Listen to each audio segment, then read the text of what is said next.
স্ক্রিনে আমরা যে অঙ্কটি নিয়েছি সেখানে দেখতে পাচ্ছি দুটি ভগ্নাংশ আছে। একটি হচ্ছে 5/8 বা 8-এর 5 অংশ, আর অপরটি হচ্ছে 5/9 বা 9-এর 5 অংশ।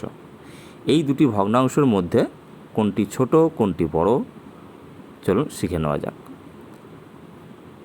স্বাগত বন্ধুরা ES100-এ। আপনি যদি এই চ্যানেলে নতুন হন অবশ্যই চ্যানেলটিকে সাবস্ক্রাইব করে নেবেন। চলুন শুরু করা যাক। অঙ্কটির মধ্যে দেখুন একটি বিশেষত্ব আছে, সেটি হচ্ছে লব।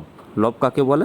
ভগ্নাংশের উপরের যে সংখ্যাটি আছে সেটি হচ্ছে লব এবং নিচের সংখ্যাটি হচ্ছে হর। এখানে দেখতে পাচ্ছি যে দুটি ভগ্নাংশ আমরা নিয়েছি স্ক্রিনে, সেখানে লব দুটি একই সংখ্যা আছে, মানে উপরে 5 আছে, 8-এর 5 অংশ আর 9-এর 5, মানে লব দুটো একই সংখ্যা 5-5। এখানে তাহলে বড় ভগ্নাংশ সংখ্যা কোনটি? তো আপনি যখন আপনার ছোটদের অথবা আপনার বাচ্চাকে যখন শেখাবেন, তার আগে আমি রিকোয়েস্ট করব যে ঠিক এর উল্টো যে একটা অঙ্ক হয়, মানে সেখানে হর দুটো একই সংখ্যা হয়, সেইটা আগে একটু শিখিয়ে নিন। একই হর বিশিষ্ট দুটি সংখ্যা আমি নিয়ে নিচ্ছি, 9-এর 3 অংশ এবং 9-এর 8 অংশ।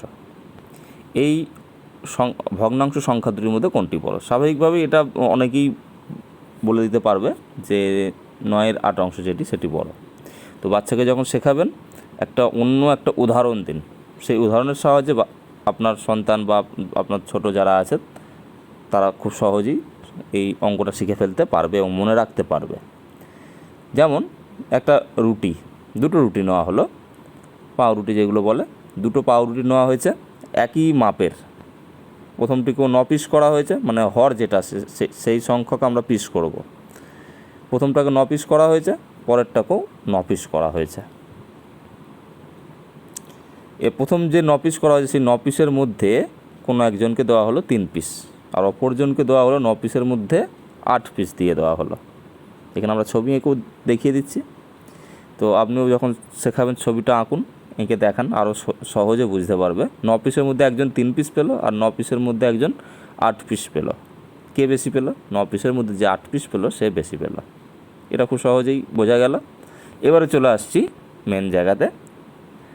আর প্রথমে যেটা নেওয়া হয়েছিল 8-এর 5 অংশ, 9-এর 5 অংশ। এইখানে দেখা যাচ্ছে আগে যেটা দেখালাম সেখানে হর দুটো একই সংখ্যা ছিল, এখানে দেখা যাচ্ছে লব দুটো একই সংখ্যা, হর দুটো কিন্তু আলাদা আলাদা সংখ্যা আছে। তাহলে এখানে আমরা ওই একই মাপের দুটো রুটি ফের নিলাম। প্রথম রুটিটাকে 8 পিস করা হলো, পরের যে রুটিটা সেটা হচ্ছে 9 পিস করা হলো। একটা রুটিকে 8 পিস করা হলো আর একটা রুটিকে 9 পিস করা হলো। তাহলে 8 পিস মানে সংখ্যায় কম যখন কাটা হচ্ছে রুটিটাকে, তার পিসগুলো একটু বড় হবে, আর যেটাকে 9 পিস করা হলো তার পিসগুলো একটু ছোট হবে। সেই 8 পিস যেটা করা হলো সেখানে বড় বড় পিস হলো, সেখান থেকে একজনকে 5টা দেওয়া হলো। আর 9টা যেটা সেটা ছোটো ছোটো পিস, সেখান থেকে একজনকে 5টা দেওয়া হলো। প্রথম জনকেও 5টা দেওয়া হয়েছে, পরের জনকেও 5টা দেওয়া হয়েছে। তাহলে কে বেশি পেল?